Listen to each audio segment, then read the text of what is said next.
Our coverage you can count on begins now in New York City, 22 years after the September 11th terror attacks. This is a live look from Ground Zero, where a remembrance ceremony is being held today. The names of the nearly 3,000 people killed are being read aloud where the World Trade Centers once stood. Vice President Kamala Harris also is there. She's taking part in the event while President Biden takes part in another one at a military base in Alaska. Biden is just returning back to the States after a whirlwind trip to Asia for a G20 summit. He visited India and Vietnam. Those attacks included a plane hitting the Pentagon on 9/11. This morning, a massive American flag was unfurled on the side that was hit. First Lady Jill Biden was there to lay a wreath at the National 9/11 Pentagon Memorial.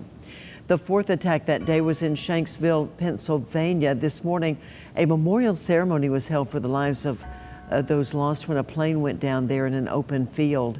Since then, the Flight 93 National Memorial was built where today's event was held. Dispatch to FDNY.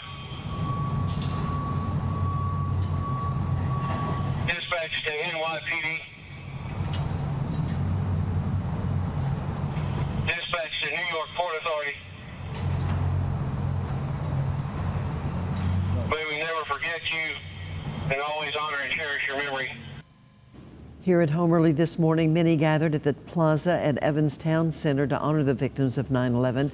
The event included the presentation of colors, last call, and ringing of the bell. Captain Stephen Parrish says it's important to him to always remember the first responders who died that day.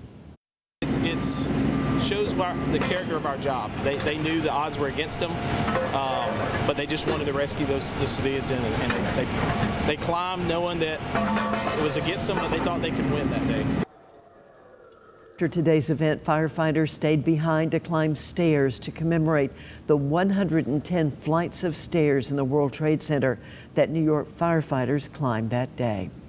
Members of our military laced up this morning for a run to remember on Fort Gordon's Barton Field.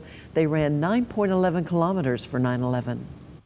So this day of remembrance is really truly that for many of the people that were in the crowd today, they either weren't born yet, or maybe they weren't in the military yet, and we must remember the actions and activities that occurred on the attack on the U.S. We have to remember in order that we are prepared and ready, that we don't let this happen again. A remembrance ceremony followed this morning's run.